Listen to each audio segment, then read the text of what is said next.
Hello friends, welcome back to our YouTube channel. इस video में हम बात करने वाले हैं TCS, BSc, ignite and smart hiring के बारे में।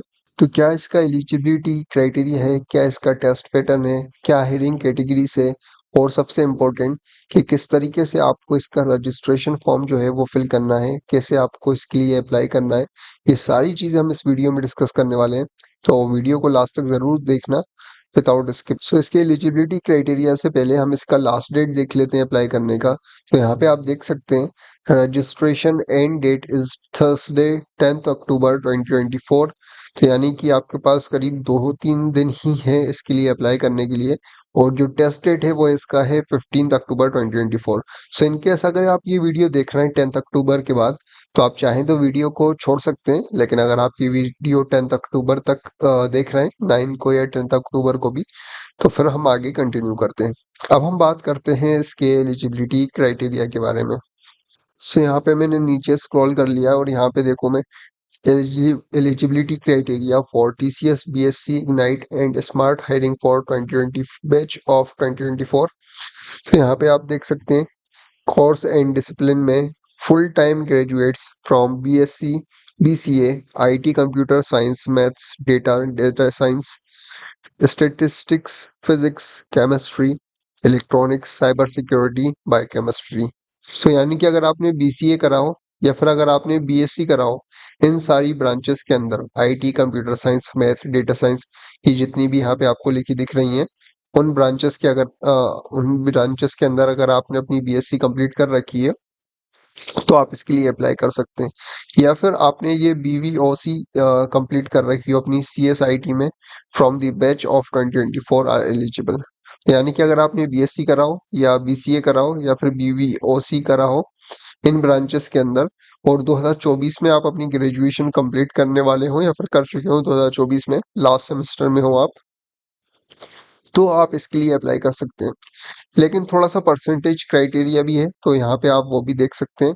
यहाँ पे आप देखो, minimum aggregate of all subject in all semester of 50% और above और equivalent CGPA in each of class 10th 12th diploma if applicable, graduation which includes successful completion of final year semester। तो यहाँ पे ये बोलना है कि मिनिमम आपका 50% जो है वो थ्रू आउट होना चाहिए, यानी कि 10th में भी आपके 50% होना चाहिए, 12th में भी होना चाहिए, और अगर आपने 10th के बाद डायरेक्ट डिप्लोमा करा है, तो फिर आपके डिप्लोमा में भी जो लास्ट सेमेस्टर में वो 50% होना चाहिए, और इसी तरीके से अपनी ग्रेजुएशन में भी आपका 50% क्राइटेरिया कंप्लीट होना चाहिए। ज़्यादा कितना भी हो, लेकिन अगर आपका 49% है, मान लो 9th में, 10th में या फिर 12th में या डिप्लोमा में या ग्रेजुएशन में 50 से कम है, तो फिर आप इसके लिए अप्लाई नहीं कर सकते हैं। यहाँ पे बैकलॉग्स के बारे में भी इन्होंने कुछ बताया है। तो यहाँ पे आप देखो, candidate should not have any backlog at the time of appearing for TCS selection process. The course should have been completed within the stipulated course duration. तो ये बोल रहे हैं जैसे कि मान लो बीएससी है, बीसीए है, 3 साल की ग्रेजुएशन प्रोग्राम होता है, तो 3 साल में ही कंप्लीट हो। ऐसा नहीं कि आपके बैक लगे हो तो आपने 4 साल में कंप्लीट कर रखी हो इसके लिए। या फिर आपका ऐसा नहीं, जब आपको इंटरव्यू के लिए बुलाए, आप जब फॉर्म करो, तो उस टाइम पे आपका जो भी बैकलॉग है वो क्लियर हो जाना चाहिए। हाँ, अगर मान लो आपका फर्स्ट ईयर में कभी बैक लगा था लेकिन आपने सेकंड ईयर में क्लियर कर लिया, या फिर सेकंड ईयर का थर्ड ईयर में, तो फिर कोई इशू नहीं है, आप अप्लाई कर सकते हो। अब हम बात करते हैं गैप ब्रेक एंड एजुकेशन की। तो यहाँ पे आप देखो, it is mandatory for student to declare gaps in education if any in the TCS application form. The overall academic gap should not exceed 24 months until highest qualification relevant document proof as applicable will be checked for gaps in education। तो ये बोलना है कि gap अगर है तो आप उसको ज़रूर बताएं, और अगर आपके पास 24 मंथ्स का तक का गैप है तो फिर कोई इशू नहीं है। लेकिन अगर आपके पास 2 साल का ज़्यादा गैप है, आपने मान लो अपनी 10th के बाद 2 साल गैप ले लिया, और फिर बाद में आपने 12th कंप्लीट करी है, फिर 12th के बाद 2 साल गैप लिया, और फिर बाद में आपने कॉलेज एडमिशन लिया, तो फिर आपके लिए इशू है, आप अप्लाई नहीं कर सकते। बाकी एक्सटेंडेड एजुकेशन में यही है कि अपने दिए हुए टाइम में आपने कोर्स एजुकेशन कंप्लीट कर रखी हो। Course type only full time course will be considered. ठीक है, आपने पार्ट टाइम अपना एडमिशन ना लिया हो, और एज जो है वो आपकी 18 ईयर्स होना चाहिए मिनिमम, और maximum 28 years. Work experience, the role is for entry level recruitment. तो अगर आपके पास कोई एक्सपीरियंस है भी तो उसका कोई मतलब नहीं, क्योंकि ये एक फ्रेशर के लिए जॉब है। अब हम बात करते हैं हायरिंग कैटेगरीज की। सॉरी, तो यहाँ पे देखो बेसिकली दो तरह की यहाँ पे हायरिंग है। TCS BSc hiring has two categories, ignite and smart hiring. Based on the test performance, the candidate will be shortlisted for TSCS, BSc, Ignite or Smart Hiring interviews. The final offer category of the test shortlisted candidate will be subject to performance in the interview process. तो basically ये बोलना है कि यार जितना भी आपका जो सा स्कोर करोगे उसके हिसाब से आपको ये प्रोफाइल मिलेगी इग्नाइट या स्मार्ट की। Additionally, candidate offered under the Ignite will have the opportunity to participate in the program which can enhance their identity, career growth and compressive to the extent of 2.5x faster within 1 to 2 years of joining।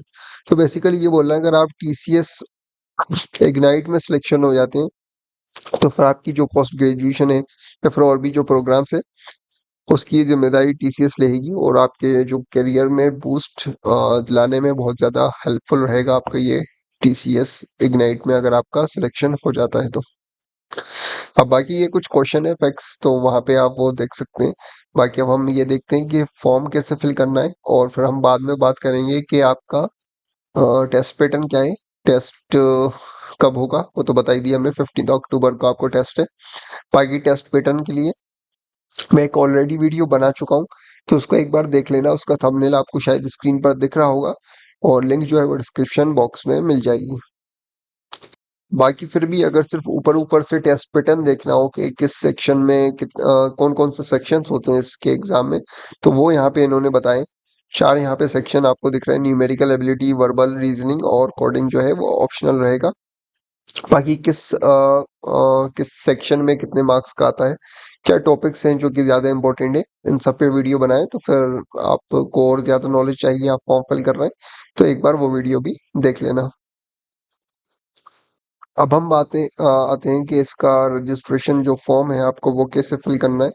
तो उसके लिए मैं already जो video बना चुका हूँ उसका मैं क्लिप यहाँ पे डाल रहा हूँ। तो फिर सेम रजिस्ट्रेशन प्रोसेस है जो कि मैंने लास्ट ईयर वीडियो बनाई थी, उसको देख के आप अपना फॉर्म फिल कर लेना। प्रोसेस की तरफ तो यहाँ पे देखता हूँ मैं कहाँ पे यार रजिस्टर हियर का बटन दिखा था अभी कहीं, हाँ ठीक है यहाँ पे। तो मैं रजिस्टर हियर के जो बटन दिख रहा है आप सिंपली इस पे क्लिक करें, और ये आपसे अपनी मेल आईडी मांगेगा most probably. Something went wrong, फिर से क्लिक करता हूँ यार क्या रॉन्ग है भाई। रजिस्ट्रेशन हियर पे मैंने फिर से क्लिक करा। कभी कभी होता है कि वेबसाइट थोड़ी सही नहीं चल रही होती है, तो इसलिए आप लास्ट तक का वेट ना करें। हाँ ठीक है, तो ये ओपन होगा, ये रजिस्टर नाउ पे मैं अब यहाँ पे क्लिक करता हूँ। और ये जो आपको आईटी दिख रहा है बीपीएस में नहीं, आईटी पे आप सिंपली क्लिक करें, और ओके प्रोसेस हो रहा है। अब ये आपका ईमेल वेरिफिकेशन मांगेगा, ओके लोड होना चाहिए हाँ। तो आपका जो भी ईमेल है आप यहाँ पे फिल कर दें, और फिर गेट ओटीपी पे क्लिक करके आप वेरीफाई कर लें। मेरी पहले से आईडी बनी हुई है इसके ऊपर, तो मैं डायरेक्ट लॉगिन पे क्लिक करूँगा। लेकिन फिर भी मैं एक बार डाल के दिखा देता हूँ कि देखो भाई क्योंकि हैंडसम जैसे कि आपकी जो भी मेल आईडी हो आप वहाँ पे ये डालें, और gmail.com। मेरी ये मोस्ट प्रोबेबली बोलेगा कि भाई आईडी बनी हुई है, देखो your email ID already exist in system.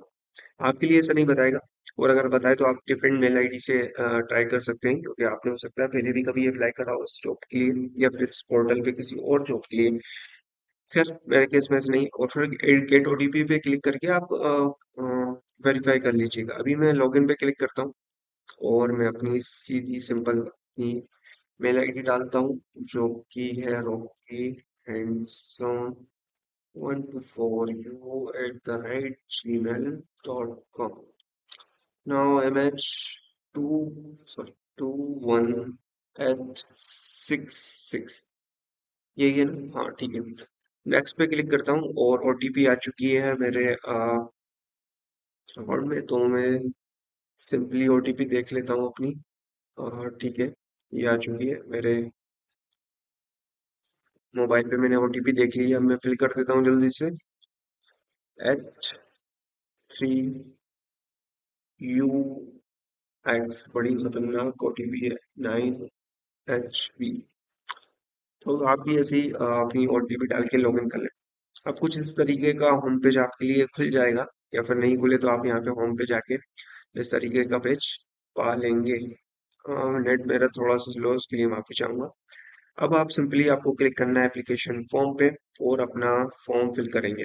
थोड़ा सा स्लो चल रहा है, लेकिन जब तक आप लाइक करें वीडियो को, शेयर करें, सब्सक्राइब करें। ठीक है भाई, खुल गया। पर्सनल डिटेल ये बोल रखा है, पर्सनल डिटेल पे आ चुके हैं। स्टार्ट फिलिंग दी फॉर्म पे क्लिक करके अपन फॉर्म फिल करना स्टार्ट करते हैं। ये मैंने पहले से ही भर के रखा है थोड़ा सा, क्योंकि अगर मैं एक एक ब्लॉक भरूंगा ना तो नेट मेरा इतना स्लो है कि आधा एक घंटे की वीडियो हो जाएगी। तो आपको जो जो ये यहाँ पे दिख रहा है, जिसकी नेम में आपने अपना नेम डाल दिया, मिडिल नेम डालना इतना जरूरी नहीं है। ये जो आपको स्टार स्टार सिंबल दिख रहा है वो मतलब मैंडेटरी फील्ड्स है। बाकी जो मैंडेटरी फील्ड नहीं है वो आप चाहें तो छोड़ सकते हैं। डेट ऑफ बर्थ यहाँ पे आप डाल दें gender male, house number, country, city, कुछ भी। अभी मैंने तो ऐसे ही डाल दिया भाई, हाउस नंबर, अपार्टमेंट। और या फिर अगर आपको दोनों चीजें फिल नहीं करना, आपकी permanent and present address same, yes पे क्लिक कर दो तो ये जो यहाँ पे आपने भरा था प्रेजेंट एड्रेस में भी अपने आप भर जाएगा। लेकिन अगर प्रेजेंट एड्रेस आपका अलग है और परमानेंट एड्रेस अलग, तो फिर आपको अलग अलग फॉर्म फिल कर सकते हैं। कॉन्टेक्ट डिटेल जो है वो email ID, alternate email ID साफ फिल कर लेना। सेव एंड कंटिन्यू पे क्लिक करके आप नेक्स्ट स्टेप पे पहुंच जाओगे, जो कि है academic and work experience details. अब इंस्ट्रक्शन पढ़ने से कोई मतलब नहीं, सिंपली क्लिक करो हाईएस्ट क्वालिफिकेशन कैटेगरी डिटेल्स पे। अब यहाँ पे आप अपना क्वालिफिकेशन डाल दो, जैसे कि मैंने अभी डाल रखी है अपनी highest qualification, year of passing वगैरह। और फिर सेवन कंटिन्यू पे क्लिक करोगे तो आप यहाँ पे पहुंच जाओगे ग्रेजुएट वाले ऑप्शन पे। नेक्स्ट स्टेप पे पहुंच जाओगे अपने आप अकॉर्डिंगली। देखो यार कितना स्लो हो रहा है। हाँ ठीक है। और फिर इसी तरीके से ही आपको कोर्स नेम, कोर्स ड्यूरेशन, ये सारी चीजें फिल करना है। और फिर जाना है, फिर से सेव एंड नेक्स्ट पे क्लिक करना है। सीजीपीए मार्क्स खुद भी फिल कर सकते हो, नहीं तो कन्वर्ट करके खुद कर देना। सेवन कंटिन्यू पे क्लिक करके ट्वेल्थ ग्रेड इक्विवेलेंट सिस्टम पे आ जाएंगे। ट्वेल्थ ग्रेड या इक्विवेलेंट डिप्लोमा या फिर बोथ, जो भी आपने करा है, तो फिर बोथ करा है तो ठीक है, बोथ कर दो। ट्वेल्थ तक के लिए करी हो तो फिर ट्वेल्थ, या फिर टेंथ के बाद डिप्लोमा करा है तो फिर इक्विवेलेंट डिप्लोमा कर दो। फिर उसके बाद आप आ जाओगे टेंथ पे, और फिर यस कर देता हूँ मैं, क्योंकि मैं फॉर्म बिना फिल करे आगे बढ़ रहा हूँ, इसलिए मैं ऐसा बता रहा है। टेंथ का आप ऐसे पूरा फॉर्म भर दें, अपनी यूनिवर्सिटी और अपना institute name, board of education, course duration, marks, सब कुछ कर दें। और फिर एनी अदर क्वालिफिकेशन पे क्लिक करें, और फिर यस पे क्लिक करेंगे। अगर आप नो पे भी कर सकते हैं, अगर कोई और क्वालिफिकेशन हो तो यस पे क्लिक कर दें, वरना अदरवाइज नो पे क्लिक करके आगे बढ़े। सेवन नेक्स्ट पे क्लिक करें, और फिर सेवन इन कंटिन्यू पे। और फिर वर्क एक्सपीरियंस डिटेल में आप अपना कुछ पुराना एक्सपीरियंस ऐड करना चाहते हो। अगर आपने किसी कंपनी में जॉब करा है तो वो भी आप यस पे क्लिक करके कर सकते हैं। लेकिन अगर आपने नहीं करा तो फिर सिंपली नो कर दें, और फिर सेवन कंटिन्यू पे क्लिक करें। और फिर डिक्लेरेशन वाले पार्ट पे पहुंच जाएंगे आप। Do you have any break in study, यो नो कर दो। कुछ अगर ब्रेक हो तो फिर यस कर दो, और फिर पूरा मांगेगा ये कि मेंशन ड्यूरेशन एंड रीजन, तो फिल कर देना अगर आपका कुछ ब्रेक हो तो। नहीं होगा वैसे तो। Have you done any other courses, no कर दो, यस कर दो, जो भी है। कुछ यस बोलोगे तो शायद मांगेगा क्या कोर्स करा है वगैरह वगैरह। Do you have any pending backlog currently, no कर दो, यस हो तो फिर बोल दो ठीक है। 2024 में अगर select the number of pending log, तो एक ही सिलेक्ट करना, क्योंकि एक से ज्यादा होगा तो फिर आप एलिजिबल ही नहीं हो पाएंगे, जैसे कि हमने एलिजिबिलिटी क्राइटेरिया में भी देख लिया था। अब बात करते हैं हम डिक्लेरेशन की, तो फिर ये अपने हिसाब से देखें, जैसे कि सीजीपीए, मार्क्स, टोटल, अपनी सब देख दाख के हैंडल कराए ना, पूरी जवाबदारी लेते हुए कि कुछ गलत तो नहीं मरा हूँ। सिंपली अपना यस नो कर दिया। You have any declared break in study, work experience pending below, if any duration academic, no करते। You have none attended TCS selection courses, अगर आपने 6 मंथ लास्ट में कुछ टीसीएस का सिलेक्शन प्रोसेस अटेंड कराओ तो फिर उसके लिए नो कर दे। कराओ तो यस कर दे, क्योंकि सिक्स, लेकिन फिर आपको हो सकता है कि ये अप्लाई ही करने ना दे, क्योंकि आपने लास्ट 6 मंथ में भी अप्लाई कर चुके हैं। तो फिर आप डिफरेंट मेल आईडी से अपनी आईडी बनाए, और एक नया पोर्टल बना के, नया प्रोफाइल बना के अप्लाई कर दे। अभी के लिए नो कर देता हूँ। इस तरह यस नो कर लें आप, खुद अपने तरीके से पढ़ पढ़ के मुझे पता है इतना तो कर लोगे। आई एग्री पे क्लिक करता हूँ, और फिर सेव कंटिन्यू पे क्लिक करोगे आप तो फॉर्म फिल हो जाएगा। अच्छा ठीक है, फिर आपको जाओगे अदर डिटेल्स पे।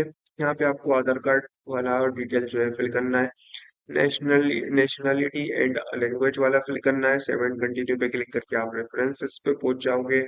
फिर उस सेव एंड कंटिन्यू करोगे फिल, और ये सब पूरा फिल करने के बाद अचीवमेंट एंड स्कॉलरशिप, और फिर अपलोड फोटो या फिर सीवी आपको मांगेगा तो फिर वो फिल कर दोगे। फिर आप सेव एंड कंटिन्यू पे क्लिक करोगे तो फिर application form preview and declaration पे पहुंचोगे। फिर आप अपने हिसाब से सिविल कराएंगे। कोई केस तो नहीं चल रहा जो कि नो है, कोई केस नहीं चल रहा भाई, ठीक है, सच्चे आदमी है एकदम। Any case pending against me, इस पे भी नो क्लिक कर देना। और फिर एप्लीकेशन फॉर्म का प्रीव्यू दिखेगा आपको। आप जब क्लिक करोगे, मेरा नहीं दिख रहा है क्योंकि मैंने कुछ फॉर्म जो है अभी खाली छोड़ा है, फिल करता तो फिर कैसे वीडियो बन पाती, बहुत ही लंबा हो जाता। आपको लेकिन बता दिया, एक बेसिक आइडिया हो गया। मुझे लगता है कोई प्रॉब्लम नहीं आएगी, लेकिन फिर भी अगर प्रॉब्लम आती है तो फिर कमेंट में बताना। वीडियो कॉल कर लेंगे इंस्टाग्राम चैनल पे जाके, और मैं आपकी पूरी प्रॉब्लम सॉल्व कर दूंगा और आपको अप्लाई करवा दूंगा फिर, अपना कैमरा खोल के, ठीक है। एप्लीकेशन फॉर्म प्रीव्यू कर लेना, कुछ मिस्टेक तो नहीं, और फिर आई एग्री पे क्लिक करके सबमिट एप्लीकेशन फॉर्म पे क्लिक करके एप्लीकेशन सबमिट कर देना। आओ, वाह, मुंह दुखने लगा यार मेरा तो बोल बोल के। ठीक है, मिलता है नेक्स्ट वीडियो में। लाइक शेयर और सब्सक्राइब जरूर करना, और जो हमारे अदर कंटेंट्स हैं वो जरूर देखना है यार। चैनल पे नए हो तो फिर जरूर सब्सक्राइब करना और शेयर करना सारे फ्रेंड सर्कल में। Goodbye, best of luck.